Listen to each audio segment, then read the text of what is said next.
Welcome back dear students. हमारी ये banking chapter चला हुआ था और ये सेकंड वीडियो है बैंकिंग चैप्टर की। और आज का टॉपिक सबसे इम्पोर्टेंट टॉपिक है, मोस्ट इम्पोर्टेंट टॉपिक है। एग्ज़ाम्स में आए ना आए वो बात अलग है, आपकी लाइफ में भी ये बहुत ज़्यादा यूज़ होने वाला कॉन्सेप्ट है। आपको ये कॉन्सेप्ट पता होना चाहिए। इस कॉन्सेप्ट को बड़े ध्यान से करना आपको। ये पूरा ही चैप्टर ऐसा है बैंकिंग जिसका हम हमारी लाइफ से डेली लेना देना होता है। बैंक से हम डेली लेना देना करते हैं और बैंक कैसे काम करते हैं, बैंक की नॉलेज हमें होनी चाहिए। और इस चैप्टर से आप देख लेना, आपको काफ़ी सारी बैंक की नॉलेज आ जाएगी। इसलिए ये चैप्टर बहुत ज़्यादा इंपॉर्टेंट और आपका फर्स्ट सेमेस्टर में भी आना है। ठीक है, चलो नेक्स्ट हम एक टॉपिक कर चुके हैं ऑलरेडी लास्ट क्लास में, कमर्शियल बैंक वाला। और आज हम करेंगे मनी क्रिएशन। और मनी क्रिएशन का दूसरा नाम है credit creation by the bank. और कौन से bank? Commercial bank. Means money creation by the commercial bank ये टॉपिक है, या फिर credit creation by the bank या कमर्शियल बैंक ये टॉपिक है। याद रख लेना, ये टॉपिक है केवल किससे रिलेटेड? कमर्शियल बैंक से रिलेटेड। और इसका मतलब क्या है मनी क्रिएशन? कि बैंक पैसे कैसे बनाता है। टॉपिक क्या है? बैंक पैसे कैसे बनाता है। सोच के देखो, बैंक में हम पैसे, बैंक के पास इतना पैसा कहाँ से आ जाता है कि वो हमें लोन भी दे देता है। बैंक के पास फिर भी रखे भी रहते हैं बैंक्स में। तो ये पैसे कैसे बनाता है बैंक, ये सारा आज हम पढ़ेंगे। ठीक है, तो बैंक पैसे कैसे बनाता है, टॉपिक ये है। How does bank create money या क्रिएट क्रेडिट, ये टॉपिक है। तो ये टॉपिक स्टार्ट करने से पहले दो एजम्पशन मान के चलना। मीन्स दो चीज़ें आप मान के चलना। एजम्पशन मीन आप सपोज कर लेना, मान लेना कि सारे के सारे बैंक एक ही हैं। मीन्स सभी बैंक एक दूसरे से जुड़े हुए हैं और एक्चुअल में जुड़े भी होते हैं बेटा। आप याद सोच के देखो, आपके पास पंजाब नेशनल बैंक का एटीएम है, आपका है ना बैंक अकाउंट है जो, वो पंजाब नेशनल में है। पर आप वो एटीएम एचडीएफसी बैंक में भी यूज़ कर सकते हो, या फिर किसी और बैंक में भी यूज कर सकते हो ना। इसका मतलब क्या है? एक बैंक दूसरे बैंक से जुड़ा नहीं हुआ है, जुड़ा हुआ है ना। तो बस यही बात है कि all banks are one unit. Means सारे के सारे बैंक एक ही हैं, एक्चुअल में ये जुड़े होते हैं एक दूसरे से। और दूसरी एजम्पशन क्या लेके चलनी है कि आप जो भी ट्रांजैक्शन करोगे ना वो बैंक के थ्रू करोगे।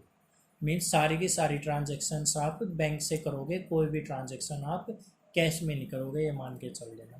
और वैसे भी आपको बता दूं, मोस्टली जो बड़ी बड़ी ट्रांजैक्शंस होती है, छोटी मोटी की बात नहीं कर रहा, बड़ी बड़ी ट्रांजैक्शंस जो होती है वो बैंक के थ्रू ही होती है। आपने किसी को 2 करोड़ रुपए देने हैं, क्या आप कैश लेके जाओगे? कैश नहीं लेके जाओगे बेटा, आप बैंक में ही ट्रांसफ़र कर दोगे या फिर चेक से पेमेंट करोगे। बट आप कैश को अवॉइड करोगे, इतनी सारी पेमेंट आप नहीं करोगे। एक और एग्जांपल दे देता हूँ, आजकल तो स्कूल में भी फीस आप ऑनलाइन जमा करा देते हो, कैश में बहुत रेयर चांस होता है। अब धीरे धीरे आगे देख लेना आप क्या करोगे, ज़्यादातर ट्रांजैक्शंस ऑनलाइन ही करना स्टार्ट कर दोगे। मीन्स बैंकिंग के थ्रू ही करना स्टार्ट कर दोगे, कैश की ट्रांजैक्शंस बहुत कम होगी।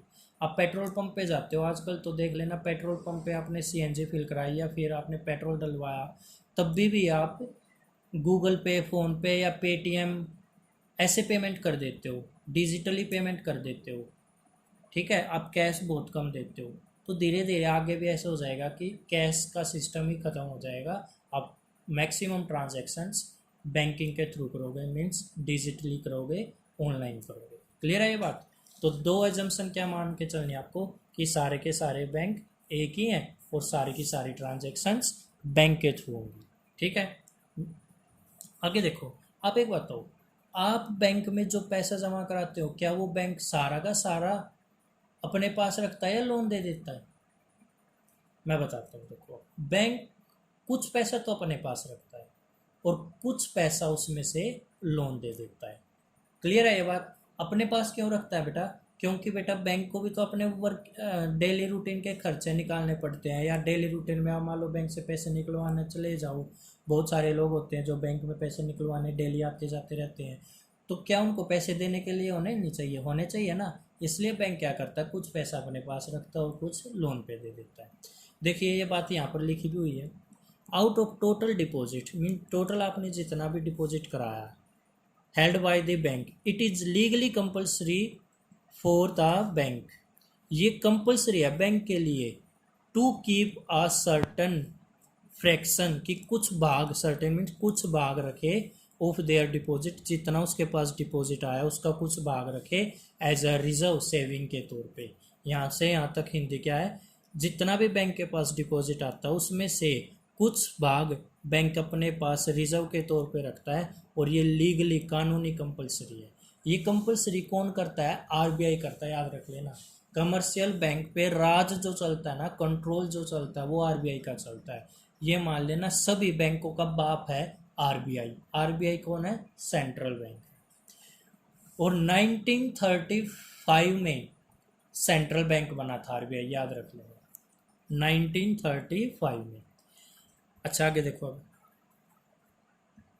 जो ये कुछ पार्ट रिजर्व के तौर पे रखना पड़ता है ना बैंक को, वो लीगली है, इसलिए उसको क्या बोलते हैं, लीगल रिजर्व रेशो भी बोलते हैं। क्या बोलते हैं, which is also known as legal reserve ratio. Means जो कंपल्सरी है बैंक के लिए कुछ पैसा रखना, उसको एक नाम दे दिया लीगल रिजर्व रेशो, या फिर लीगल रिजर्व रिक्वायरमेंट। क्या बोलेंगे, लीगल रिजर्व रिक्वायरमेंट, और शॉर्ट फॉर्म में LRR, लीगल रिजर्व रेशो या लीगल रिजर्व रिक्वायरमेंट।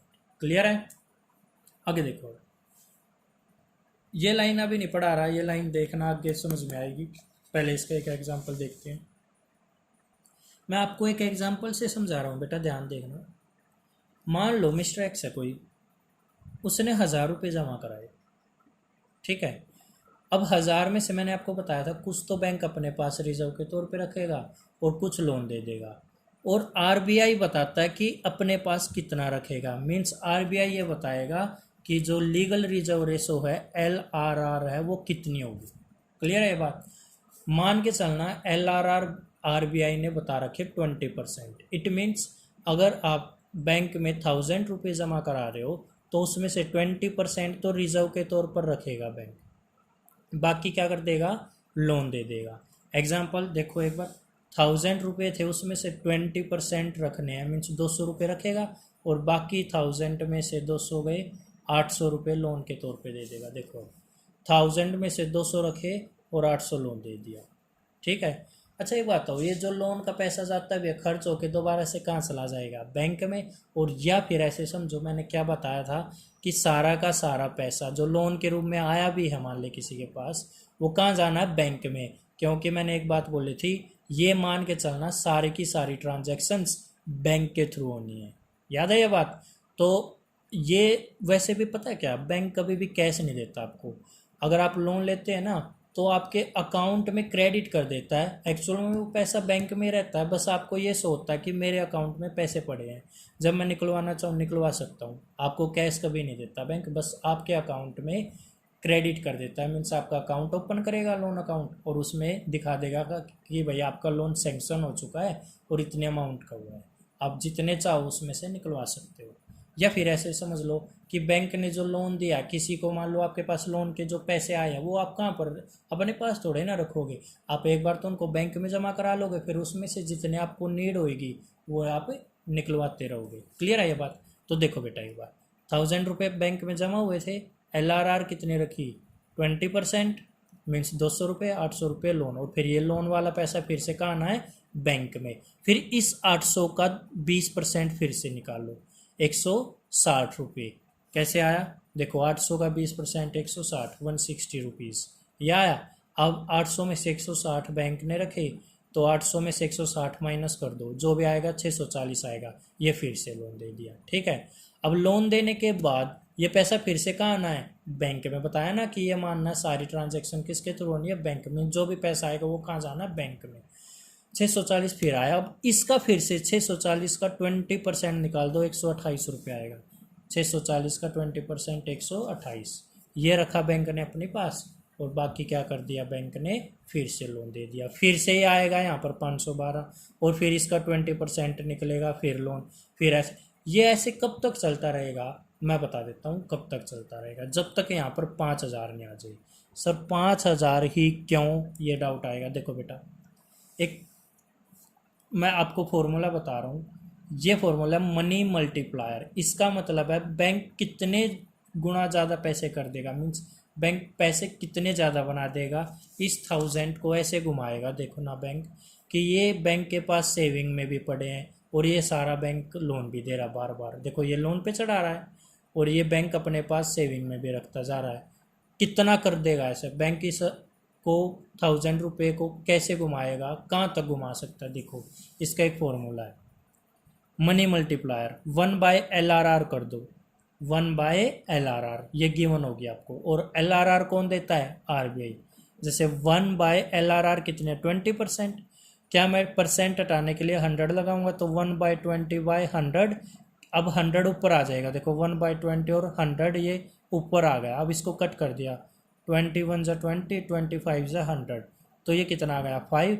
तो 5 टाइम्स का मीन्स 1000 अपने आप में कितना हो जाएगा, 5 टाइम्स मीन्स 5000। तो ये देखो ये कितना हो जाएगा, 5 टाइम्स मीन्स 1000 इंटू 5। आइए बात समझ में।